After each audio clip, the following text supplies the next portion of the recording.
Hey everyone, it's Hugh Culver, the author of Give Me a Break. In this video, I want to talk about procrastination. The reality is we all do it. There's certain things that get put off. They're a little bit more complicated than we have time for, or we just don't want to do them. It's making that sales call or resolving that issue or apologizing or thanking that person or coaching that employee or making some plans and actually getting all those post-it notes off of your desk and your computer monitor and actually getting them in order. So we procrastinate. Well, here's a couple of tips, because the reality is if you keep doing something that doesn't serve you, there's an opportunity to do it better. So number one is understand you're not a procrastinator. You really aren't. No one's a procrastinator. But what you are is someone that sometimes makes bad decisions, like we all do. You come home and you've got great intentions to go and get some exercise, but you don't do it. Well, it doesn't make you a procrastinator. It just means that at that moment you made a bad decision.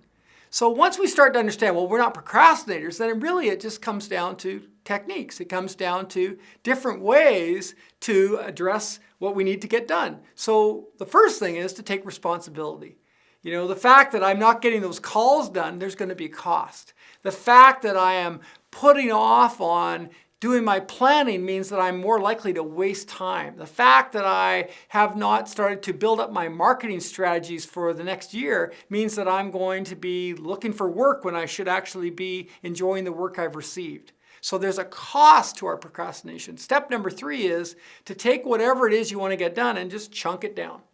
Get it down to something that you can do in a simple 5-minute exercise. So take that complicated thing, that thing that's been freaking you out or that you've been putting off, and just boil it down to, well, what could I do? If you want to get in better shape, don't think about running a marathon. Just think about going for a 20-minute walk.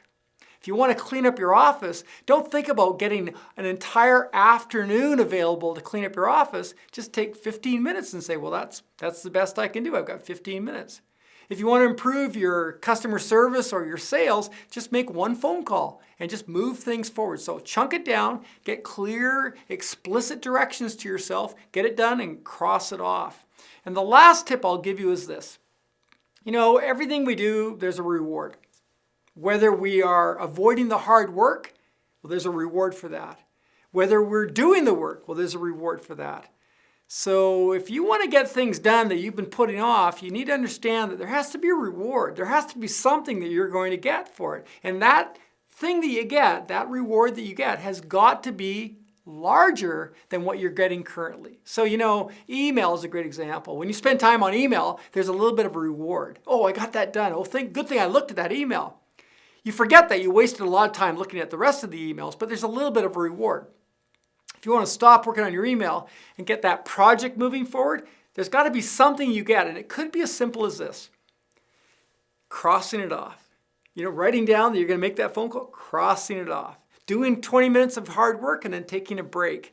But you need to create some kind of a reward so that you understand that effort had a payoff. All right, so there's a few quick tips for you on how to stop procrastinating. Remember, you're not a procrastinator. You just need to make better decisions sometimes. All right, I hope that serves you.